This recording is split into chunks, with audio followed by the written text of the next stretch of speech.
के अनुच्छेद क्या पढ़ेंगे? भारतीय संविधान के अनुच्छेद पढ़ेंगे। तो संविधान में जो अपना देश आजाद हुआ था, उस समय जब संविधान बना था उस समय थे भारतीय संविधान में 395 अनुच्छेद थे। कितना? 395 अनुच्छेद थे और 22 भाग था। कितना? 22 भाग था और 8 अनुसूची थी। अब कितने हो गए हैं? अब वर्तमान समय भारतीय संविधान में 448 अनुच्छेद है। कितने अनुच्छेद है? 448 अनुच्छेद है और 25 भाग हैं। अब कितनी अनुसूचियां हैं? 12 अनुसूचियां हैं। कितनी अनुसूचियां हैं? 12 अनुसूचियां हैं। ठीक, तो हम लोग कुछ अनुच्छेद पढ़ेंगे यहाँ पर। पहला अनुच्छेद क्या है? संघ का नाम और राज्य क्षेत्र। इस संघ का नाम क्या होता है? मतलब केंद्र का नाम, संघ का नाम और राज्य क्षेत्र, मतलब कौन सा राज्य कितने उसका विस्तार होना चाहिए, कहाँ तक उसका सीमा होना चाहिए। ठीक, तो ये सब 12 प्रावधान के अनुच्छेद में है। अनुच्छेद 1 में किसमें है? अनुच्छेद 1 में है।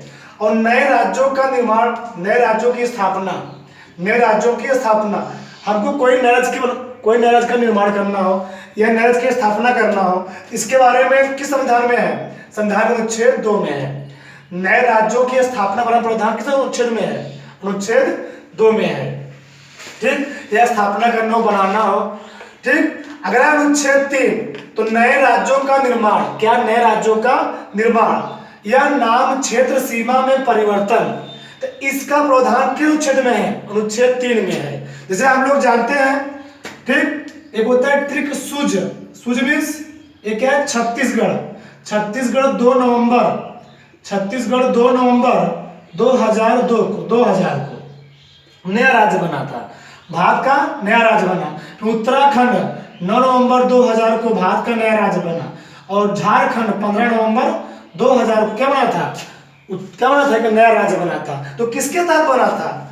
संविधान के अनुच्छेद 3 के तहत बना था। 3 के तहत ही बना था। और इस संविधान के अनुच्छेद 3 के तहत ही हम किसी भी राज्य या किसी भी शहर के उसके नाम क्षेत्र सीमा में परिवर्तन कर सकते हैं। जैसे हम लोग जानते हैं मुगल सराय क्या है कि शहर मान लिए हम लोग, उसका नाम पहले क्या था? मुगल सराय। अब क्या हम लोग कर दिए? क्या हो गया है? पंडित दीनदयाल उपाध्याय। पहले इलाहाबाद का नाम, अब इलाहाबाद पहले क्या था? पहले उसको लोग क्या बोलते थे? इलाहाबाद। अब क्या हो गया है? प्रयागराज। क्या हो गया है? प्रयागराज। ठीक, तो नाम क्षेत्र सीमा में परिवर्तन किया जा सकता है। किस अनुच्छेद के तहत? अनुच्छेद 3 के तहत। अगला है चौथा। इसमें क्या प्रावधान है? पहली और चौथी अनुसूची में संशोधन प्रावधान के अनुच्छेद में है। मतलब हम लोग जानते हैं कि संविधान में, ठीक, कितने अनुसूचियां हैं? 12 अनुसूचियां हैं। तो जो संविधान का अनुच्छेद चौथा है वह पहली और चौथी अनुसूची में संशोधन करने से संबंधित प्रावधान है। उसको हम समय आने पर परिवर्तित कर सकते हैं, बदला जा सकता है। ठीक, अनुसूची को। अगला है 5वां, जन्म के आधार पर नागरिकता। इसका मतलब क्या है? यदि कोई भी व्यक्ति, किसी भी व्यक्ति का माता पिता किसी भी देश में, ठीक, किसी भी देश में 10 वर्ष तक रह जाता है, 10 वर्ष तक रह जाता है, उस व्यक्ति को वहां की नागरिकता प्राप्त हो जाती है। ये संविधान कहता है। क्या कहता है? संविधान कहता है कोई भी व्यक्ति किसी भी देश में 10 वर्ष तक रह गया तो वह व्यक्ति उस देश की नागरिकता ले सकता है। तो इसके बारे में प्रावधान किस अनुच्छेद में है? अनुच्छेद 5 में है, जन्म के आधार पर नागरिकता प्रावधान। ठीक, अगला है 6वां। अनुच्छेद 6 में क्या है? भारत आने वाले व्यक्तियों की नागरिकता। जैसे हम लोग जानते हैं कि भारत के कोई व्यक्ति कहाँ चले गए? अमेरिका चले गए, या अमेरिका से कहाँ चले जाए? भारत में चले जाए। अगर कोई व्यक्ति यहाँ आ रहे हैं, जा रहे हैं, ठीक, उनके माता पिता, मान लीजिए कोई माता पिता उनका है, ठीक, उनका माता पिता यहाँ अगर आ रहे हैं, ठीक, तो जब यहाँ रहेंगे 10 साल या 15 साल तक रहेंगे, 10 कम मिनिमम कितना? 10 वर्ष तक, 10 वर्ष तक रहेंगे तो उनको यहाँ की नागरिकता प्राप्त हो जाएगी। ठीक, इसका प्रावधान किस अनुच्छेद में है? अनुच्छेद 6 में है। आगे पाकिस्तान जाने वाले व्यक्तियों को नागरिकता। ठीक, यहाँ से जो व्यक्ति जाके पाकिस्तान में रहेगा, ठीक, वहां जाके रहेगा, ठीक, तो वहां उसको नागरिकता मिल जाएगी। अगर मान लीजिए यहाँ भारत में है, भारत उसको नागरिकता मिली हुई है, जब वह पाकिस्तान में जाएगा तो क्या होगा? भारत की नागरिकता क्या हो जाएगी? कोलैप्स हो जाएगी, समाप्त हो जाएगी, और वहां उसको नागरिकता मिल जाएगी। ठीक, तो यह क्या है? 7वां, पाकिस्तान जाने वाले को नागरिकता मिल जाती है वहां पर। अगला क्या? 8वां, भारत के बाहर रहने वाले व्यक्तियों को नागरिकता। ठीक, अगर भारत के बाहर कोई व्यक्ति है तो वहां का जो देश है, वहां जो प्रावधान होगा वह उस व्यक्ति को वहां की नागरिकता दे सकता है, वो उस देश पर डिपेंड करेगा। ठीक, अगला क्या है 9वां, विदेशी राज्य की नागरिकता लेने पर नागरिकता का समाप्त हो जाना। कोई व्यक्ति किसी व्यक्ति पर अपने देश में क्या है एकल नागरिकता का प्रावधान है। क्या है? एकल नागरिकता का प्रावधान है। कोई भी व्यक्ति किसी व्यक्ति के पास दो नागरिकता नहीं सकती है, उसके पास केवल और केवल एक ही नागरिकता रहेगी।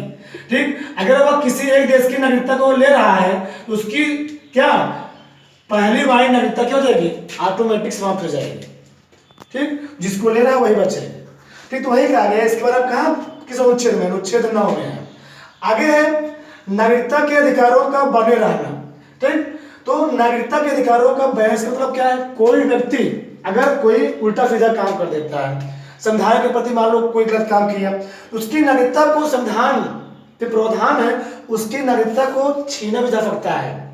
आतंकवादी हो गया, कुछ उल्टा सीधा काम कर दिया तो उसकी क्या उसकी नागरिकता को छीना भी जा सकता है। ठीक, तो इसके बारे में किस अनुच्छेद में है, अनुच्छेद 10 में है। ठीक, अगला अनुच्छेद 11 क्या है, संसद द्वारा नागरिकता के लिए कानून का विनियमन। ठीक, संसद द्वारा नागरिकता के लिए कानून का विनियमन मतलब संसद नागरिक जिस व्यक्ति को कोई नागरिकता मिल गई है, ठीक, तो उसमें जो संसद होती है संसद उसमें कोई नियम कानून बना सकती है, उस कानून को बदल सकती है, फेरबदल कर सकती है। इसका अनुच्छेद किसमें है, अनुच्छेद 11 में है। अगला है अनुच्छेद 12 में राज्य की परिभाषा बताई गई है कि राज्य की क्या परिभाषा होनी चाहिए, उसका क्या लिमिटेशन होता है। ठीक, किसमें बताया गया है, अनुच्छेद 12 बताया गया। किसमें बताया, अनुच्छेद 12 बताया गया है।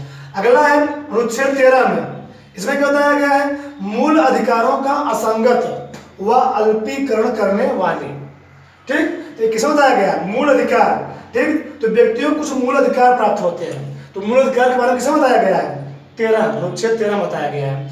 आगे अनुच्छेद 14 विधि के समक्ष समानता कि सभी के लिए क्या होगा, भारत के सभी व्यक्तियों के लिए एक समान क्या हो जाएगी, एक समान व्यवस्था होगी।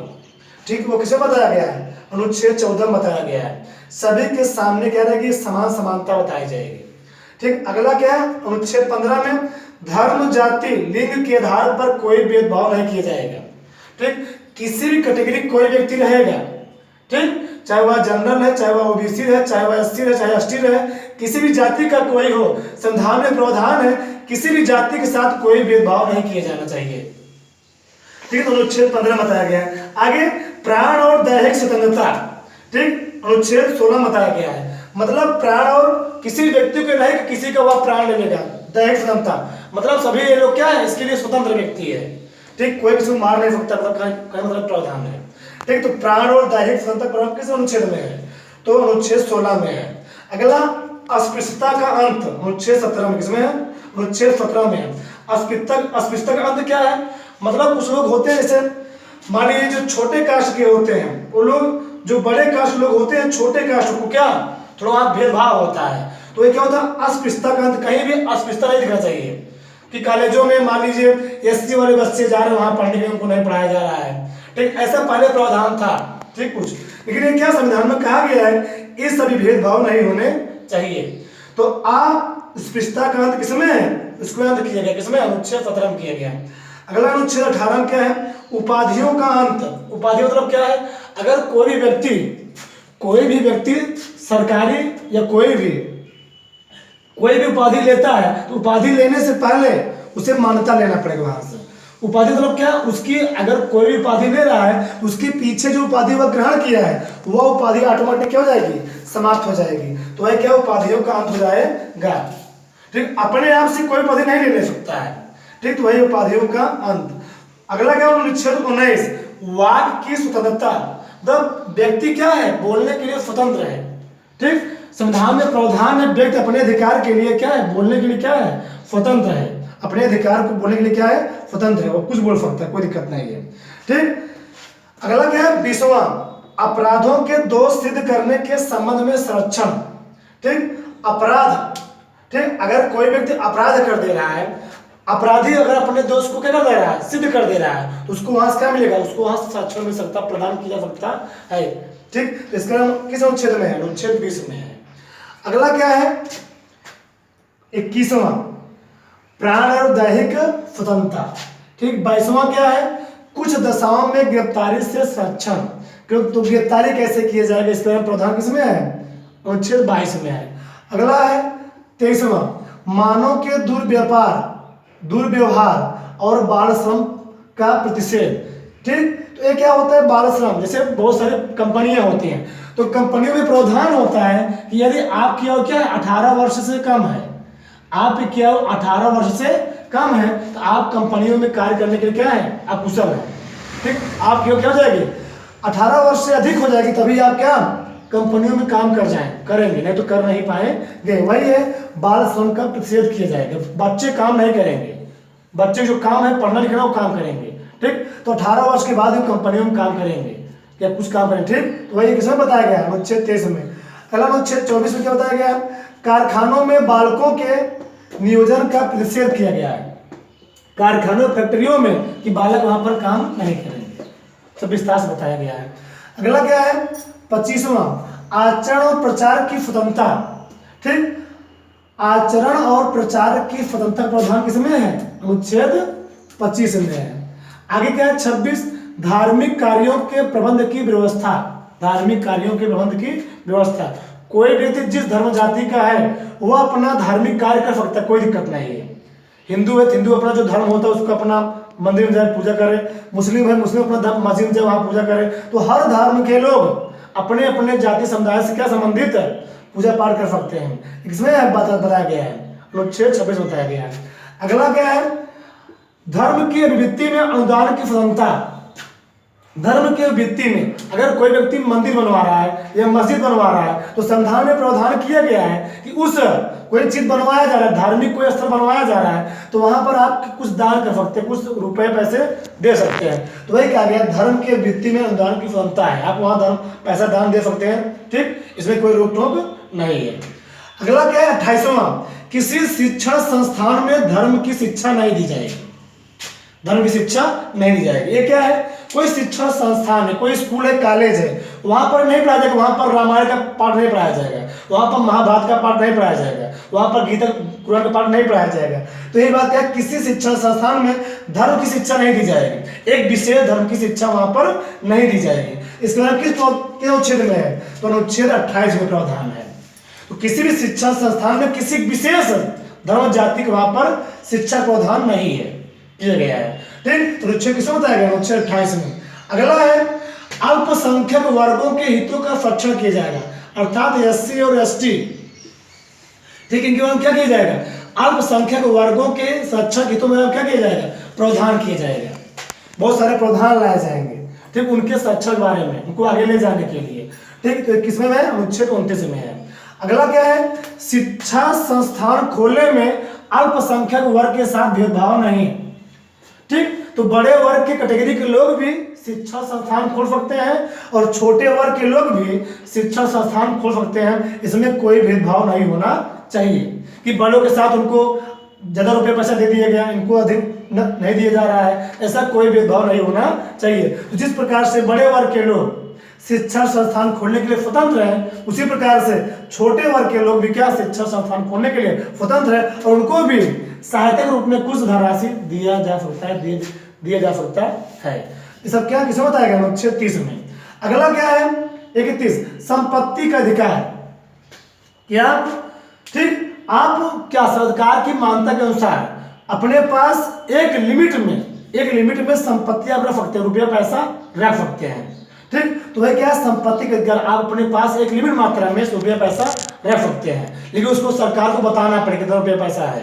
ठीक, अगला क्या है 32वां संवैधानिक उपचारों का अधिकार। ठीक, संवैधानिक उपचारों का अधिकार मतलब संविधान में जो नियम कानून बनाए गए हैं उसको क्या करना पड़ेगा, सबको पालन करना पड़ेगा। ठीक, अगला क्या है 33 में संसद की शक्ति के बारे में बताया गया है। तो हम लोग जानते हैं अनुच्छेद 79 में संसद के बारे में बताया गया है। संसद 3 अंग होते हैं, राष्ट्रपति, लोकसभा और राज्यसभा। ठीक, तो संसद की शक्ति क्या पावर होती है, यह संविधान किसे बताया गया है, अनुच्छेद 33 में बताया गया संसद शक्ति के बारे में। अगला क्या है अनुच्छेद 34 सेना विधि प्रभृति अधिकारों का प्रवर्तन। सेना में सैनिकों के लिए, आर्मियों के लिए उन्हें क्या अधिकार होते हैं, क्या उनको नियम दिए गए हैं, क्या उनको अधिकार दिए, क्या उनको पावर दिया गया है, सब किसमें बताया गया है? अनुच्छेद 14 में बताया गया है। अगला क्या है? भाग के बंधों को प्रभावी के विधान, भाग के बंधों को प्रभावी बनाने के विधान। हम लोग जानते हैं संविधान के अनुच्छेद में, संविधान कितने भाग है वर्तमान में? संविधान में वर्तमान में 25 भाग है। तो भागों को कैसे प्रभावी बनाया जाए, इसका प्रावधान किसमें है? अनुच्छेद 35 में है। आगे है नीति निदेशक तत्व की परिभाषा, नीति निदेशक तत्व की परिभाषा। इसकी परिभाषा के बारे में प्रावधान किसे बताया गया? अनुच्छेद 36 में बताया गया है। हम लोग जानते हैं नीति निर्देशक सिद्धांत कहाँ से लिया गया है? नीति निर्देशक सिद्धांत का शोध कहाँ से लिया गया, किस देश से लिया गया है? आयरलैंड से लिया गया है। तो इस नीति निर्देशक की परिभाषा किसमें दिया गया? अनुच्छेद 36 में दिया गया है। ठीक, अगला क्या है? अनुच्छेद 37 में क्या है? तत्वों का न्यायालय में लागू ना होना। ठीक ठीक, जो तत्व न्यायालय के लिए ही मान्य है वही न्यायालय में जाएंगे, जो तत्व मान्य है उसको लेना ही जाएगा। ठीक, तो वही है अनुच्छेद 37। अगला क्या? अनुच्छेद 38 में क्या है? लोक कल्याण के लिए सामाजिक व्यवस्था की जाएगी। लोक कल्याण के लिए, लोगों के कल्याण के लिए क्या की जाएगी? एक सामाजिक व्यवस्था होगी। क्या होगी? एक सामाजिक व्यवस्था भी समाज में। किसे बताया गया? अनुच्छेद 38 बताया गया है। आगे अनुच्छेद 39 में क्या है? राज्य द्वारा अनुसरणीय कुछ नीति तत्व लागू किए जाएंगे। राज्य में जो नियम कानून होना चाहिए, राज्य में जो नियम कानून लागू होना चाहिए, इसके बारे में प्रावधान किसे बताया गया? अनुच्छेद 39 में बताया गया है। आगे ग्राम पंचायतों का गठन, अनुसूची 11 में ग्राम पंचायत बारे में बताया गया है और अनुसूची 12 में नगर पंचायत बारे में प्रावधान है। ठीक, उसी प्रकार से अनुच्छेद 40 में ग्राम पंचायतों के संगठन बारे में बताया गया, उनके स्ट्रक्चर बारे में बताया गया, उनकी कैसे बनावट होती है। ठीक, किस बताया गया है? अनुच्छेद 40 बताया गया। अगला अनुच्छेद 41, तो काम शिक्षा लोक सहायता पाने का अधिकार।